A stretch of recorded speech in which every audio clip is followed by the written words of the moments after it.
awards for the achievements we've got with our clients. I love the whole area of sales, marketing, and being a business owner and helping business owners achieve. And I've had numerous speaking engagements as well over the past 9 years. So that's me. So I'll let Kevin introduce himself, and he can tell you all about him. Thanks very much, Derek. As usual, you're rhyming off all the awards you won, and I've got no awards there. But anyway, I'm kind of into business survival services these days. I'm a chartered accountant, have been for the last 15 to 20 years, and you know, I've had to save my own business first, build it, save it, because I was involved in an air crash a few years ago. And if ever I write a book, the title will be Plane Crash, Property Crash, Bank Crash. What next for Kevin Barry? But anyway, I went through those little tangles before things started turning bad in Ireland, so I was kind of used to it when it started. And now we specialise in keeping people in business as opposed to out of business. So that's me, based in Clifton, County Galway. Okay, well, thanks, Kevin. So what we're going to, I suppose the first thing, in terms of the numbers of the business, what we're just going to cover first is, number one, that profit and the whole idea of profit, it's not a dirty word, and I think people should use it more and learn to love it and learn to embrace it. Quite often people are embarrassed about the whole term of profit. You even have a political party that says people before profits. But the reality is that profit is necessary in business, and every business needs to make a profit in order to stay in business and to keep people in jobs. So it's vital that as a business owner you understand this and embrace it as much as you can. In order to make a profit, it's very important that you watch all the small things in your business, and you can only do that by keeping track of your numbers on a daily basis. By doing this, the decisions you make with those numbers are better because all the decisions are based around factual information. Too often you find, or we find business owners where they don't actually look at the numbers and they wait until 4 or 5 months after the end of their business year for their accountant to tell them whether they made any money or not. That's too late. So what we're suggesting today is you need to get to grips with your numbers, start measuring them, start looking at them, get reporting going, and we find that this makes a huge impact on people's business. And again, I suppose to summarize at the bottom, the decisions you make as a result of this, will really improve your business. That's the point number one. And you have to learn the numbers. Even if you hate numbers and hate the concept of it, it's crucial for your success in business. Business is very like a sport. You wouldn't play a game of sport if you didn't keep the score. We say the same is true in business. You have to keep score. But sometimes the only score that people keep is their bank balance score, and that's not a true reflection of your business. Okay, and we put this slide up every time we have a webinar. It's called Are You Above or Below the Line? When it comes to numbers, from tonight, we want people to take ownership of their business. That means owning the numbers, owning the sales targets, owning the break-even figure, owning the bottom line figure. We want them then to hold the people within their business accountable to deliver on these numbers. We want them to be responsible for the results that they get and take corrective actions if they need to take corrective actions or to make these tough decisions. Blaming the accountant or blaming your financial controller or blaming your credit controller or making excuses that you don't have the numbers to hand or being in denial by saying, oh, well, my business is very complicated, I can't get access to the numbers that I need on a daily basis. Not good enough. So we challenge every business owner right now to actually take more control of their business and get above the line.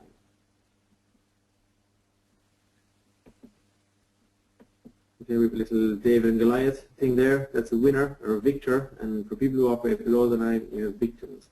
So you can't be successful in business if you're going around like a victim. And knowing your numbers as a start point is where it needs to all kick off from. So over to you, Kevin. Thanks very much, Derek. Yeah, you touched on a lot of items there, but I'll get straight to the point on some of the numbers now. Now I can say one thing. I'll just come in on one of Derek's early items there. It was the fact that he said, yeah, the bank account is not a true reflection of whether you are making money or not, because you need to know what the numbers are. But it's certainly reassuring to see money in the bank. Okay, and if you focus on nothing else, it's it's certainly an indicator things are going well if there's money there. But reasons why small businesses fail, I mean, there's umpteen, but like the first one there is just poor capitalization means basically you've borrowed everything to get going. That's what it means. It's a bit of a jargon word. I don't like jargon. But if you're starting off, be it a lorry driver, and you're leasing the lorry, and everything's on HP in the house you live in, and you've got a mortgage, and every piece of equipment is more or less pay as you go, well then you're fooling yourself. Okay, you've got to save up money from somewhere, whether you inherit it, whether you just saved it from working the day job, whether you've got your confirmation money. It doesn't cost you money if you've it saved up in the first place. And what I mean by that is, obviously, if you borrow, say, 30,000 to buy a piece of equipment, be it a printer, perfect example over 5 years. You say, right, I'll borrow the 30,000 to buy that 30,000 printer. You're going to pay them back about 40,000. So credit makes things dear. So if you're borrowing money to buy everything from the start, I mean, you'll be years paying it off and you won't make a penny, and you'll eventually go out of business because the costs are too high.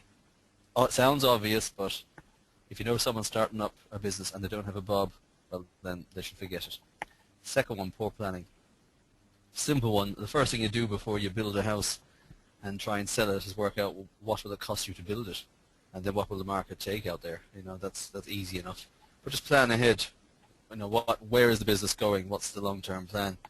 And if it is, say, buy a pub or hotel, if you're putting down a third of the money or half the money these days, and you borrow the difference, albeit at higher interest rates, I mean, the plan is obviously to pay off that loan over, say, 15 years, and maybe sell it, and the business that was running there in the 15 years generated the profits to pay off the loan. That's the plan.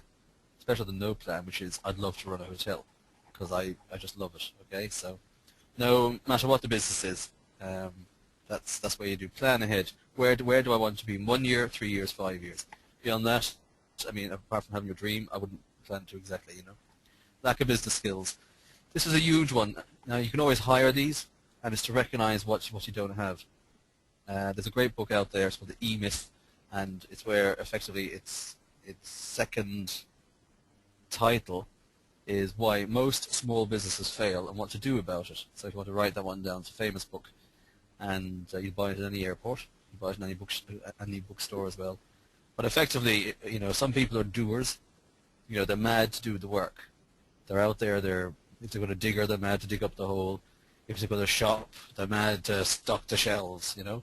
But there's various different skills you need. One, okay, you need the person who's good at selling. You need the person who's good at doing. You need someone who's good at keeping the books or collecting the money. And you need someone who's good at paying the bills. And then someone who's marketing as to bring a plan in and handling the staff. There alone there's 6 different skills. So if you just wrote down the different jobs that are in your business, and even though you're doing them all, but you allow at least an hour a day for each of them, you're getting somewhere. So because you can hire the ones you don't have. And the last one, lack of financial education. This is enormous. Some people just don't understand what VAT is, and I'm certainly not being condescending, but this is where it goes back up to number 2, planning. So I was kind of hired, but it didn't get off the ground anyway, by a couple of lads who were leasing a pub, and they thought all the money going into the till was tax-free. So it'd be great if it was, but all would all be in the pub game. But yeah, just understand what VAT is, you know, how much money you can bring home before you pay any tax at all. Tax isn't, I don't want to dwell too much on that point. There won't be any tax really unless you're making money. So, and the hardest thing is to make money, so we'll zone in on that in a few minutes. But it could just be understanding pricing around, understanding, you know, what people cost. So to put 100 euros a day into an employee's hand is effectively costing you 135 euros. And then there's no shock, because at least you're allowing for 135 euros in your prices and in your opening hours and in your sales quotes and all of that, you know. So there's that one. So moving swiftly on, financial numbers. These are the ones that people get sick of. I often say coming into my office, even though we're very, you know, easy communicators, we like to think we are, where we want people to go home happy with their business and sleep at night and bring in their plans. Some people just hate coming to see the accountant because they hate the numbers. Some people love it, and they, you know, but the long and the short of it is, the client coming to us, walking up the stairs, should know more about their business before we know about it. So I'm not waiting for us to tell them how they did, that they say, yeah, we hit our numbers this year, we made a profit, we made a loss, this was the reason, and it's all about planning for the future. That is where it's at. You know, you can't sell last year's newspaper too easily, so it's very hard to get people excited over last year's accounts. You know, it's just not going to happen. But a couple of simple analogies to take away the mystery, because that's what this is about, the financial numbers. the balance sheet, which is the second item there, it's effectively a photograph on a date. Okay, it shows what you own and what you owe on a date. It doesn't represent the whole year. It just says, say it's 31 December, which would be a common enough date. You would own maybe the trucks out front, the building that you're in, the furniture in the building, and maybe the stock on the shelves. And then you would owe people for the stock on the shelves, maybe a lease or loan on some of the vehicles, maybe a lease or loan on some of the equipment, and maybe a loan on the building. So what you own compared to what you owe, and that number at the bottom of the balance sheet, if that's a plus number, it's good. If it's a minus number, it's bad. So if any of your balance sheet's handy, just look at the bottom. If it's a plus number, it's good. If it's a minus number, it's bad. I mean, you've money in the bank, but you owe suppliers. But it stops on a date, and that's a very important point. The other one, profit and loss account. I like to compare that to a river going by the front door. And so it's from 2 dates, start of the year to the end of the year, typically. So it might be, in this case, 1 January to 31 December. And at the top you'll see the sales. So over those 12 months, 1st of January to 31 December, there were sales, I'll make the figure up, of 400,000. So all the sales came in. Think of that as water coming in through the window. I don't, just think of a river coming in, it's coming in there. And then basically, where did that money go? And it went out again. It went out in buying in the items you sold. So let's just say you've a gift store, even though they're struggling at the moment. You bought in the giftware, be it Newbridge cutlery, in order to sell it. You bought it in for 20 quid, you sold it for 40. So that's what the profit and loss will show, what you bought in and what you sold. It'll show the other expenses like wages, rent, insurance, rates, heat, light, accountant, solicitors. It's all then listed below. But effectively the sales at the top, that's the price of bringing in the items you sold. That's the overheads of the business. It gives a profit at the bottom. And that's what the profit and loss is. It's a river. Think of it over the 12 months. And then you'll get that clearer in your mind. And the balance sheet just stops dead on a certain date. What do I owe and what do I owe? And the balance sheet will tell you quicker how you're doing. But we'll come to that in a bit later. And the very important point, and it's touched on slightly later, if you know nothing else in your business, know your break-even point. Now, all those items above, net profit, expenses, gross profit, cost of sales, and sales. The one that's probably the most important is the expenses. Now, just think of it this way. If you open for business tomorrow morning and no one comes in and buys anything off you, or no one rings, or no one buys it through the internet, how much money will you spend tomorrow? Now, you might have a couple of lads working there, a couple of girls, whatever. You've got rent going, or you've got a mortgage to meet. You've got to pay yourself. You've got rates. It goes on and on. Okay, so just sit down, and if you write down, what will it cost me to open tomorrow if nobody comes in? All right? Now that figure, we'll say for the purpose of this exercise, is €500. We'll just say it is. It's €500 you work out. Now, that's easy enough for you to find out that figure. Okay, and if somebody does come in, and we'll stick with the giftware example, how much sales do you have to sell to make a gross profit of €500? So in other words, you might sell that Newbridge cutlery for €40, but it costs you €20 to buy it in. So you might get €40 in the till, but you've still got to pay the Newbridge guy for getting off him in the first place. So there's 20 of it gone, but you've made a profit of 20. Now we'll exclude that for the moment. And so you'll have to sell a good bit of those Newbridge items at €40 to cover your €500 to break even. And then you literally break it down by the hour. So you tell the staff, unless we get, in this example, €1,000 in the till, if there's €1,000 in the till, we've made 500, which is enough to pay all of you and pay the lights. Now there's your break-even point, €1,000 in the till. Okay? Because a lot of staff, and this is how people get fiddled, I'll throw that word out there, a lot of people who look at the till think everything in there is sheer profit, and it's not. And if your team or your staff, or whatever way you describe them, but it's all the team, understand that at a certain level you're not making money, they'll work harder for you.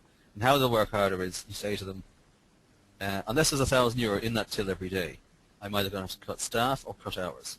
But if it goes above €1,000, we're now making money. And then you break it down by the hour. That's €100 an hour. If somebody comes in, you take the money off them, you make it easy for them to sell. But you are now, at least people know what the break-even point is. So if you know no other number in your business, work out the break-even number and make certain you allow for yourself in that. Okay, absolutely certain. The other items quickly at the top, sales are obviously just selling. Cost of sales is the cost of buying in the items that you had to sell in the first place. and that leaves the gross profit. So you sold the Newbridge cutlery for 40 euros, cost you 20 to get it on the shelf in the first place, you have a gross profit of 20, less the expenses that happen whether you're there or not, which are, if you only sold one Newbridge cutlery in that day, you've only got 40 euro in the till, but yet you paid out 500, paying the two people sitting there looking out the window, the rent, rates, repairs, it goes on, you will know yourself. But basically, sales less expenses equals net profit. I'm just going to hit in on one here that people forget. Just borrowing money. I mentioned the example earlier of the 30,000 euro machine that you paid off over 5 years, and it cost you 40,000 to pay off. Okay, that 10,000 is interest, and that is part of your daily expense as well. So what is your interest bill on the year, and divide that by the days. And if you're only open 5 days a week, you divide your 7 days worth of expenses into your 5 days. Because Saturday and Sunday you aren't open, so you have no hope of hitting the numbers then.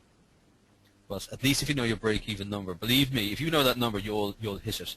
If you don't know, it's not going to happen. And this, we go back to Derek, is a little graph. Yeah, some people, sometimes a picture tells a story, but if you do, we have a number of lines here. The blue line is effectively your revenue.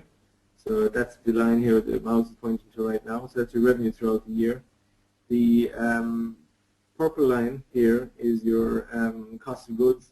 Your red line is your fixed costs. So that's how much it costs you to run the business, whether you're open or not. You remember Kevin saying it. And then the main thing then after that is to understand that you have to turn over a serious amount of money before you start to break even. So in this particular case, the break-even point is about 1.25 million they need in sales before they've actually broken even for the year. And then after that, the profit is there. And that is the gap here between the yellow and the blue line. That's your profit for the year. So you have to understand that in order for a business to make money, you have to get beyond your break-even point, and you then have to get profit. In this particular instance, the maximum utilization of the business is that if they did 2.4 million a year, that's where that's the maximum profit they could make based on that turnover. So it's very important you know your break-even, and you need to know it, like Kevin said, every day, and take corrective action if you're not doing it, and take it early rather than waiting for 15 months later when the accountant tells you that you didn't actually break even. So it's just a simple picture really to explain it in a different way. Kevin. Thanks very much, Derek. Yeah, and a couple of basics again. So you work out your break-even point. That's a number you should know.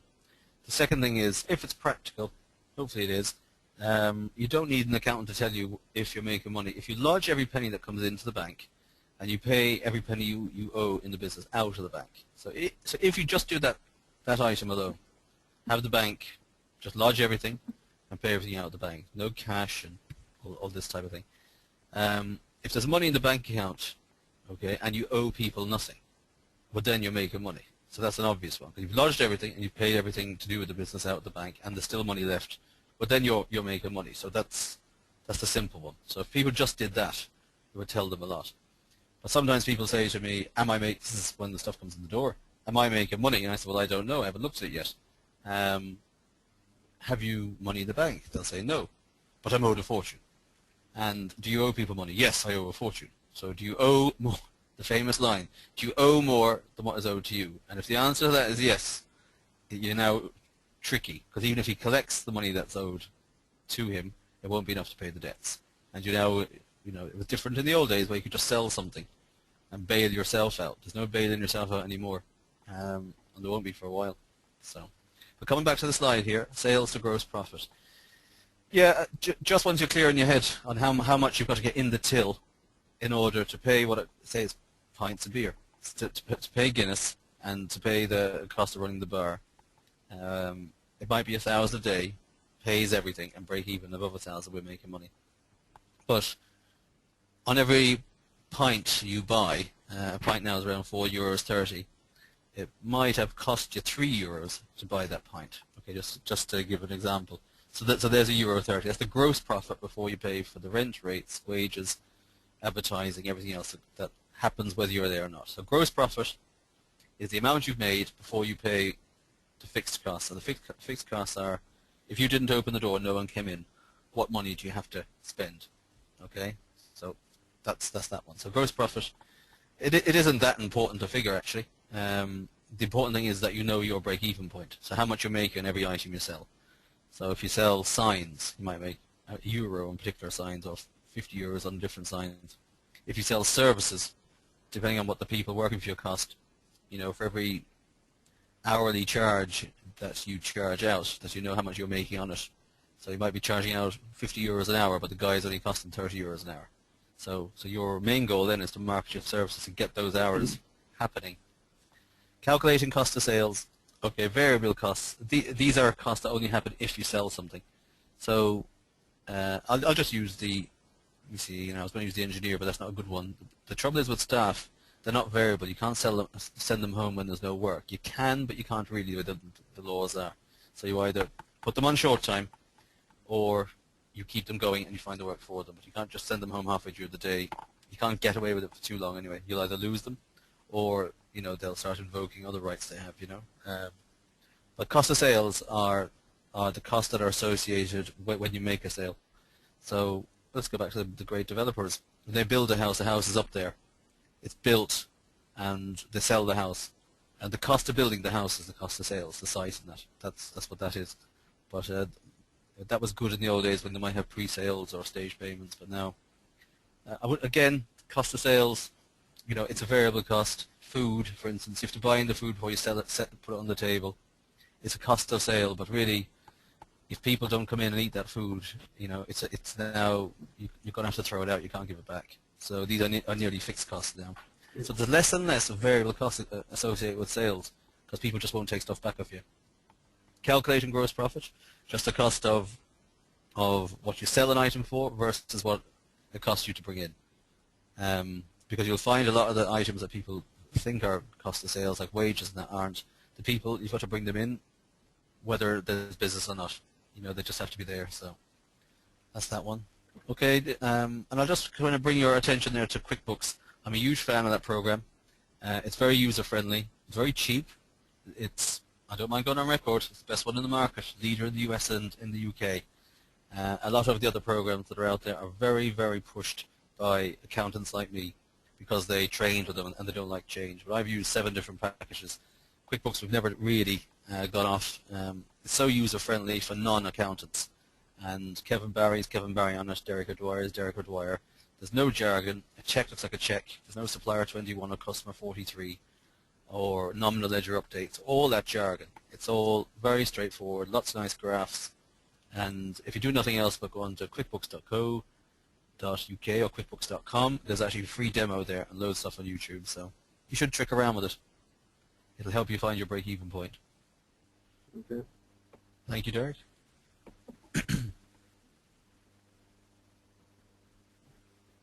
Okay. Are you taking this one, Kevin? Yeah, what expenses? I mean, we're getting into a small bit of repetition here. The main thing I'll go on this one is work out, and I'm going a small bit over old ground. What's it cost you to open each day if no one walks in? Then up that to the week, and up that to the month. Okay? And once you work out what it's costing you to be open, whether people come in or not, you then look at your pricing and see where your pricing is in the market and say, how much do I have to sell to cover all this? And you might have to divide it into certain weeks of the month or certain days of the week or certain months of the year. Okay, but your graph earlier showed a good point. You might be working all year just to cover the rent rates, mortgages, whatever else is going on. It could be 8 or 10 months of the year. It could be 11 months of the year. Just covering the basic. It's only the last month that you make a few bob. But when you know your break-even point, so we'll change your break-even figure in the till is €1,000. In €1,000, I've just covered the day's expenses. If that's the way it is, at least when you go over the €1,000, okay, for every 100 that goes over that, there could be 50 profit on it. So you want to then set the targets and give little incentives to the staff to get over that. But if you know nothing else, know your break-even point, know your balance sheet. Okay, those 2 things: what do I owe and what do I owe, and how much do I have to sell to break even? There's 3 figures for you tonight. Okay.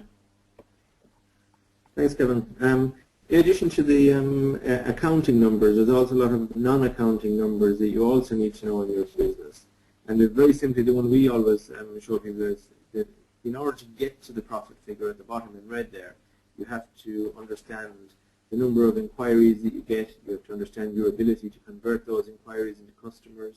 You have to understand how often those customers buy off you. You have to understand how much on occasion they spend with you. And that will give you your turnover figure, and then your margin figure, you also need to understand it, which will give you your profit at the end of it.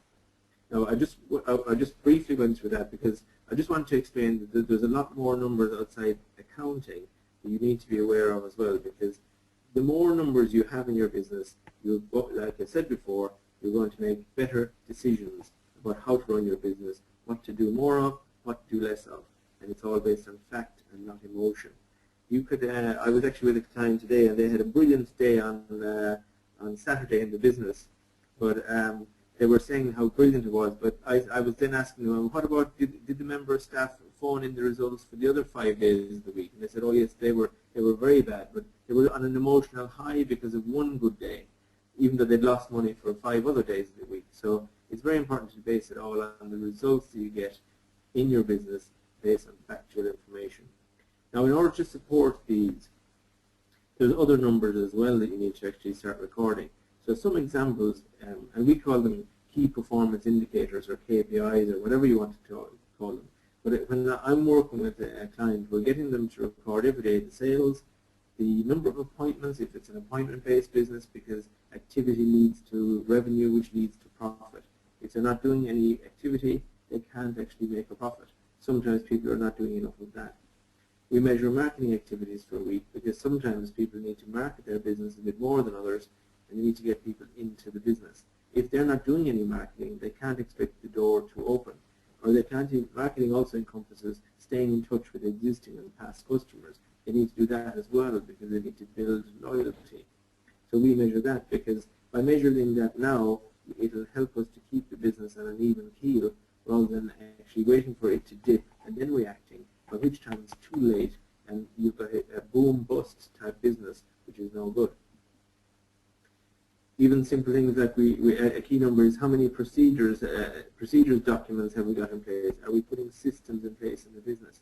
Are we writing systems and procedures every day? Because one of the things that we always try and do for clients is we try and make their business saleable. Whether they ever want to sell it or not, it should always be for sale so that you can put a value in it. The more systems you put in place in your business, the easier it is to run, the easier it is to manage staff, and the easier it is then to actually sell it on if you need to sell it on at any point in the future. Looking at supplier meetings, how often are we meeting with our suppliers? Because sometimes the profit that we make in our business is in our ability to negotiate with our suppliers. Sometimes there's actually severe downward price pressure on the sales price that we can get for our goods. Therefore, we need to probably kick back and look at suppliers and see if there's better deals that we can have from them. Either getting a deal on the freight that they charge, getting a deal on the returns policy, getting a deal on bulk buying, or whatever they can do. We need to be meeting our suppliers, and we need to be managing that element of the business as much as we manage the sales element of the business. How many sick days are being had in the business? We know from government stats that on average an employee takes 5 or 6 sick days per year. If your team are taking more than that, you need to actually look at it, not just for the lost cost of that person being there for the day, but lost productivity time. So if you have a member of staff that costs you €100 a day, yes, okay, you've possibly saved €100 and you didn't have to pay it out in wages, but at the same time, if each member of staff is capable of producing €500 worth of goods in the day, that's what you've actually lost through sick days. So you need to measure that, and you need to take corrective action if the figure is out of kilter with what it should be. Simple thing is wages as a percentage of sales. Every business, industry, whatever industry you're in, has a percentage of sales you need to take heed to. So for example, if you're in, let's say for example, a restaurant business, a good measure of wages to sales might be 35%. So if your wages to sales are running at 45%, there's a lot of money being wasted or used up, or needs to be questioned at the very least as to why your percentage of sales is so high. It's either that your sales are low or you have too much staff on in the business. It's a very good metric, and it's something that you should worry more about in terms of the percentage than the actual amount of wages.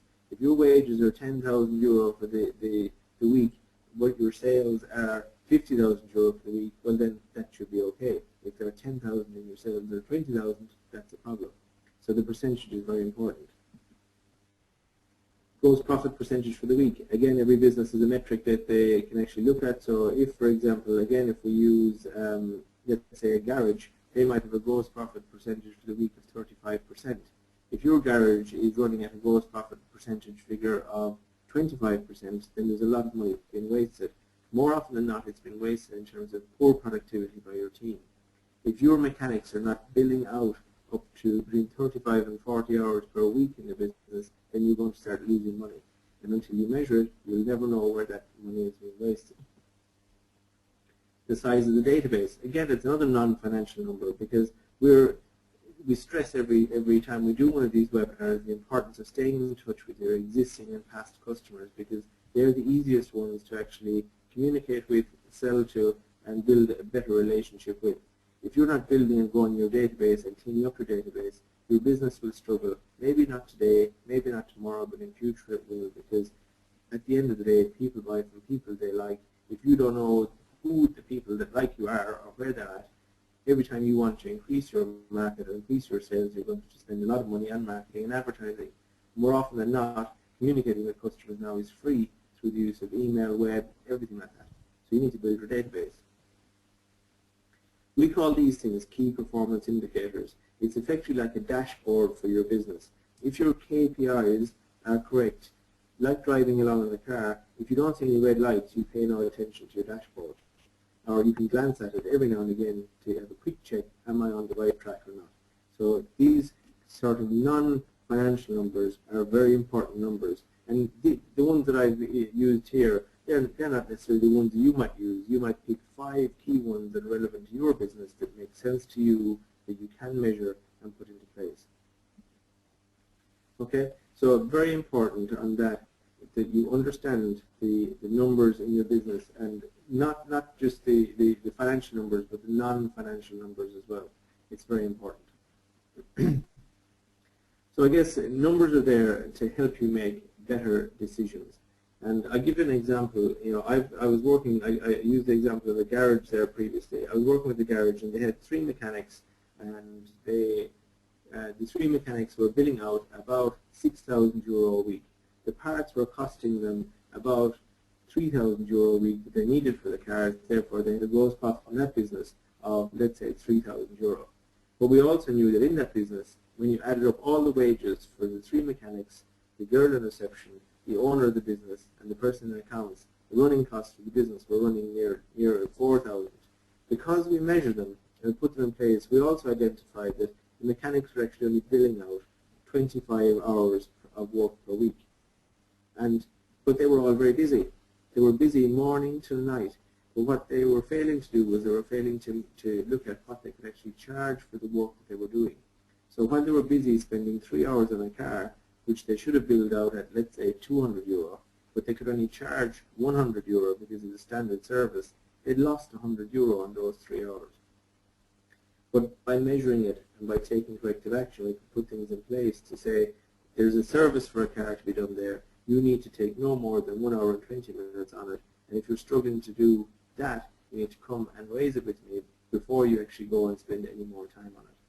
But again, the decision there is not based on, look at that guy over there who's not doing anything. It's based on the fact that it should be done after 1 hour and 20 minutes because we've measured it. So the same is true in every business. Whatever business you're in, there are metrics that you need to measure. There are metrics you need to make your decisions based on. And it's not hard. And very often we find businesses, they create all sorts of excuses about why they can't collect information. But I'll go back to what I said before. It's like a game. It's like a sports game. You wouldn't play a game of sports unless you kept score. You have to keep score in the business as well. So it's crucial. And don't be afraid of the numbers. If you're afraid of any number in your business, pick up the phone to your accountant or to any one of your trusted advisors and ask them the question. You know, there's nothing worse than ignorance. It's no excuse. It's no excuse in a court of law. It's no excuse in business either. Whatever question you have that comes into your head, Google the question. Someone else has asked the same thing, and you'll find the answer there. So you need to keep track of your numbers. You need to make better decisions based on those numbers. And the more you love the numbers, the more the numbers will love you in the form of increased profits in your business. Now that's pretty much it for this evening. We've some special offers I want to talk to you about as well. Number one, on April 1st, we're running a growth club, which is an opportunity for you to actually plan your business for the next 90 days, which is kind of an action-filled plan. And our special offer there is that there's 50% off for any attendees of this webinar. So all you need to do is email me, and I'll email you back confirmation, and you get 50% off, which is equal to €100. So the summary of the Growth Club, there are powerful action-packed events. I suppose the main thing is you leave with a ready-to-implement 90-day plan. It gives you insight, confidence, and leadership skills to take your business to the next level. Very often I'm finding right now that business owners are struggling under the responsibility that comes with owning and running a business. So we're working with them on being better leaders of their team and helping them to motivate and to kind of drive on the team, because there's only so much one person can do. But when you leverage it out to your team, there's an awful lot more. So a lot of the time we're spending now is helping business owners to be better leaders with their team. Now, in addition to that, Kevin has also got a special offer, and I'll let Kevin explain that to you.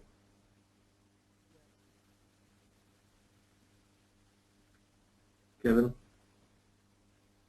Kevin seems to be going off air. No, I'm not going off air. I had the, sorry about that, I had the speaker on mute. Sorry about that. Okay. Apologies, everybody. Yeah, business insurances. Yeah, this is dead money. You know, insurance is completely dead. The one I absolutely hate is life assurance, serious illness cover. They're good, okay, but you can overcharge for them so easily and be overcharged so easily. So our offer is, anyone that lets us look at this is a normal offer. We'll review your life cover, insurance cover, and home mortgage insurance cover for free. And if we can find a better deal, and if you want to avail of it, and this is quite normal, we do this all the time, if there's any commission to us, we'll give you 50% of that commission back. And we always do that. We've done that to loads of clients. So for instance, you might be paying $200 a month to Aviva for life cover for a mortgage you have, and the mortgage is strangling you. We might be able to change that you're only paying $50 a month. Okay, our commission on that would be about €400. We'll give you €200. So not alone are you paying a lot less per month, but second of all, any money we get out of it, legally we have to disclose it anyway. So I'm not doing anything new there, but we'll give half it to you because, you know, we know what we're at and we know where to look. So think about that one. If you go onto our website www.kevinbarry.ie and click on Family Insurance, you'll see the offers there anyway. So, but it's handy money for nothing, and it brings down your break-even point every month or every day. Anything that helps you, you know, get over the fixed costs and make a profit, believe me, it's worth it. And kind of to finish off on a little note too, the hardest thing is making money. Some people come into me, they say, Kevin, I don't want to pay any tax. I'll say, great, I'll give you a bill that will take away all the profit you have. And they all kind of get a little startled, you know, and they kind of chuckle. Say, well, we didn't mean that. And I know they did mean that. But paying tax is no problem if you're making and collecting money. Okay, and that's the key thing. So you need to have the key numbers, and we've been through that tonight. So look at your balance sheets, look at the bottom figure, work out your break even if you do nothing else, and then zone in on a few other particular items that interest you. Okay, but those other two numbers, get them. And Derek's 90-day planning day is just the day to get them. Okay, thanks very much. Okay, there's one question here from one of the attendees saying, okay, I understand my running costs in my business, but I need to have the level of staff that I have in the business to keep the doors open, but I'm still about 20% off my break-even point. What should I do? Should I cut the staff and cut the service, or what's the easiest solution for that? Okay, can I handle that one? Okay, yeah. Yeah, thanks very much, Derek. Okay, staff are no good to you unless you can make money out of them. Okay, that must be communicated to the staff. All right, you find out your break-even point, communicate that to them to say, listen, we like you, but unless I can make money out of you, you're no good. You know, you're no good to us here because we'll all go broke otherwise. Okay, so that's the key. That's the key thing. You need to communicate to the staff. Nothing else. And if you're doing a review of staff people and their careers, there's only one question you need to ask them. Tell us why we need you. All right? Get people looking at themselves, seeing what they bring to the business, and seeing what they can make for you. Put the pressure on them. Do not be under pressure yourself to pay other people's mortgages. Okay, if they're saying to you, "God, I need this job because I've got to pay a mortgage," the pressure's on you. It shouldn't be on you. It should be on them. To say, "I need you to make me money so that I can pay my mortgage and make a profit, and that we can get out of debt and we can drive this business forward and take over the town, the country, whatever, the village." And that's where it needs to be. So there's a lot of little items I'm touching on there, but you get the point. So that's where it's at. Throw it back at them. And as regards the person, I think she's got 20% too much stash. She probably has. Okay, there's a question here saying, do you have a standard Excel sheet or list of numbers that businesses should record? And the answer to that is yes, we do. And there is I have a whole KPI selector which identifies accounting and non-accounting numbers. So anyone who wants that can just email me at derek@actionforce.com and I will send it straight back to them. Just getting back to that last question as well, Kevin, I would say that I would agree with you fully, but I would also say that it's sometimes easier to increase sales than it is to cut costs.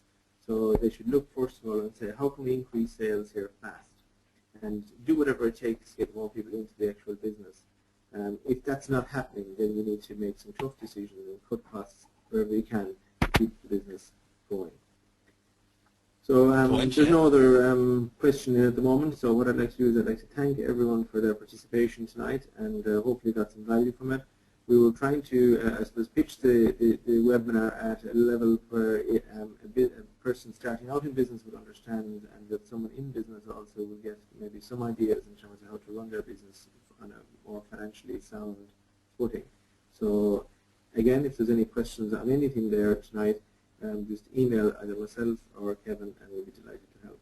And I see there's a mistake there on Kevin's email. It's actually kevinbarry.ie with 2 R's. So if you're emailing Kevin, make sure you put the 2 R's in.